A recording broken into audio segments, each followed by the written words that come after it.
Alright.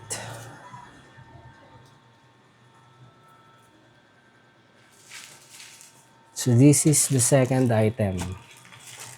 Actually, medyo mas malaki siya. Sealed pa yan.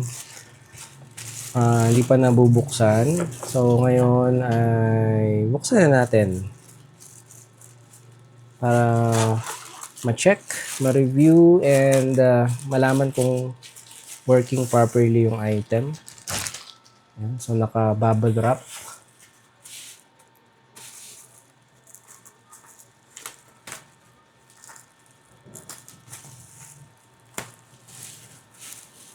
Magkabilaan. Okay. At ito pa, last.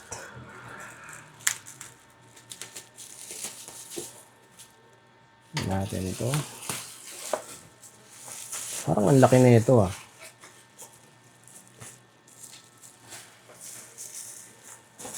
Ooh. Okay. So, ano rin siya. Watch din. From Gu Judok. I don't know if it's letter O or Q, pero parang Q kasi. So, this is a 5-in-1 watch strap. Yung kanina, FB048. Ito naman, FB047.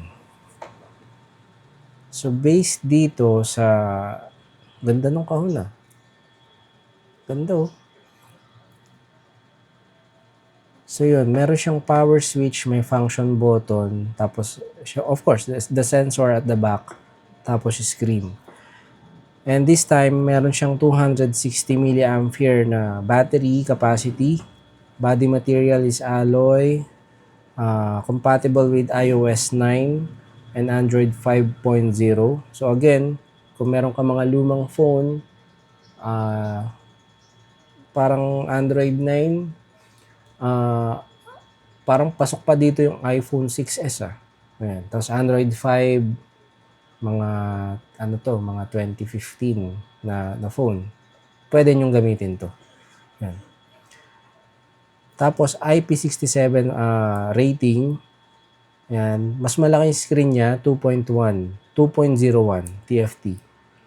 Tapos battery life 5 to 7 days. Ayan. So buksan natin. Ganda ng kahon. Mukha siyang premium. Ayan. Parang nakakaano tanggalin sa plastic. Pero kailangan. Kasi kailangan natin i-check yung item sa loob.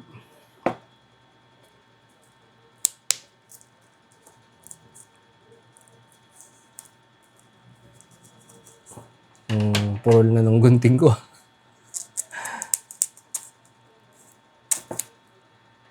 Okay. Sorry po sa may-ari at nauna akong magtanggal ng plastic. Pero maraming salamat na sa akin yung pina-unbox ito. Kasi wala naman akong binili. Ayan. So, tanggalin natin. Ooh. Wow. So, kaya pala malaki yung kahon niya dahil marami siyang strap. So, what we have here is a documentation. May English, mas marami siyang language. Pero mas simple yung brochure, charging instruction, parang sa Xiaomi, charging instruction agad. Ayan. Tapos meron dito, button 1, kung ano yung function niya, button 2, and button 3. Okay? Pero usually, pare-parehas naman ng function yan kung ano yung, kung paano yung gamitin sa ibang smartwatch or smart band. Okay? So, wow, ang premium ng dating. Nakahiwalay yung mismong watch niya. Hindi nakakabit yung strap. Okay? So, ihuli natin to. So, meron tayo dito power cable. Ayan. Parehas siya, no? Magnetic pogo pin. Ayan, kung kita nyo sa camera. So, may charging cable, walang charging brick as usual. Merong gray na strap. Ganda oh. Tapos merong tela na pink. May mga mahihilig sa pink dyan. Yun. Naririnig nyo yung velcro. Ganun niya. Tapos meron din siyang leather. Synthetic leather siguro to. Tapos may classic black, no, na rubber. Ayan. Tapos meron siyang metallic. Mabigat to. Para siyang sa relo mismo. Oo nga. Parang natatakot ako tanggalin sa plastic. Oo, mabigat to. Kumpara dito sa 4, mas mabigat to. Balik ko na. Baka masira ako eh. Mukhang mahirap ibalik later. Sige. So ngayon, buksan natin to. Pero hindi ko na ikakabit yung strap. Para yung owner na maglagay. Madali lang naman tong ilagay. Ayan. So meron siyang button dito, tapos may knob. Naiikot siya. Yun. Tapos napipindot din. I think mic ito. Yung butas. Tapos I think this is speaker.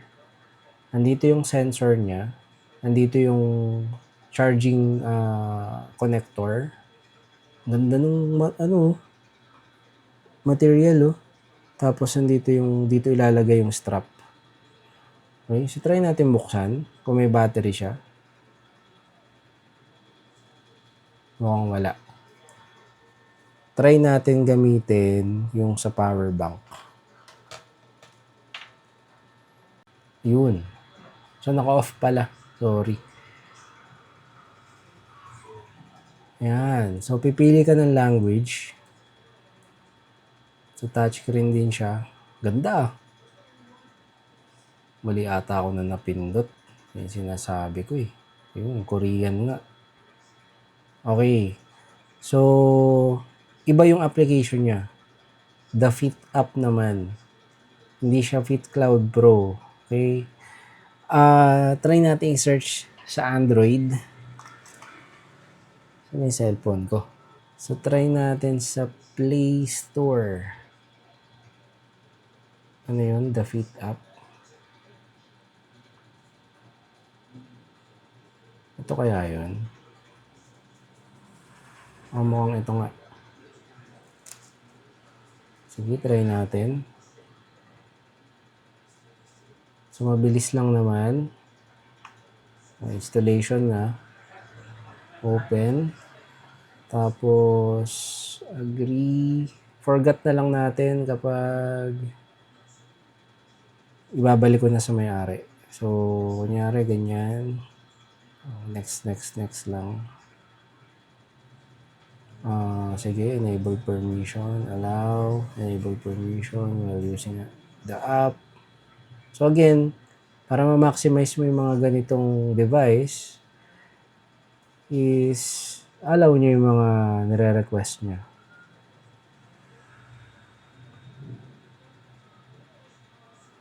Connecting. Bilis lang oh. Walang, seamless yung connection niya. Di ka na mahihirapan. Next, okay. I think nakasync na siya. Ayun, pair. Okay, so meron siyang 75%. And pwede niyo nang palitan dito yung yung interface. Ayan. So meron na siyang mga template. And I think pwede ka pang mag-download ng iba. Hindi lang ako sure kung pwede kang gumawa ng sarili mo. So, again, kung katulad ng ibang smartwatch, smartband, parehas pa rin, mayroong steps, tapos heartbeat. Yan. So, ngayon, your software is up to date. So, wala na siyang update. Yan, may mga content din siya. Yun. Okay, so pero na-amaze ako sa ano nito, sa quality. Ang ganda. Parang mas maganda pa 'to dun sa nabili ko. Ayan, so yan yung clock niya. Pwede mong baguhin. Sana kita sa camera, ano. Ang cute ni Snoopy, oh. Yan. Tapos, I'm pretty sure settings to pag scroll down. Try natin. Tama, settings nga. So, pwede mong taasan yung brightness. Pwede mong babaan. So, responsive yung touch, niya, sensitivity. Pag dito naman is quick, parang quick setting. May phone din. So, most likely, pwede kang sumagot ng call gamit to. Tapos, pwede ka maglagay ng shortcut. No? Tapos, scroll down kapag may mga nag-text sa'yo or any notifications from your phone like Messenger, Viber. Alam ko kahit Facebook, ma-detect niya. Pang view ng notification. Of course, hindi ka makaka-reply gamit to. No? Unlike yung mga expensive smartwatch na pwede kang mag-respond using the watch. So, yun. Overall, impressive tong isa. Maganda rin yung isa, pero mas mas premium looking tong isa. Ganda, oh. Ganda nung kulay nung knob. Alright, so that's it. I hope you enjoy this one. Maraming salamat sa panonood and thank you for your support and sa mga views, sa mga reacts. Comment lang kayo kung may gusto ko yung sabihin na related sa video na to. I will reply as soon as I can. And kasi medyo busy din. But thank you guys for watching. See you guys on the next video. Bye-bye.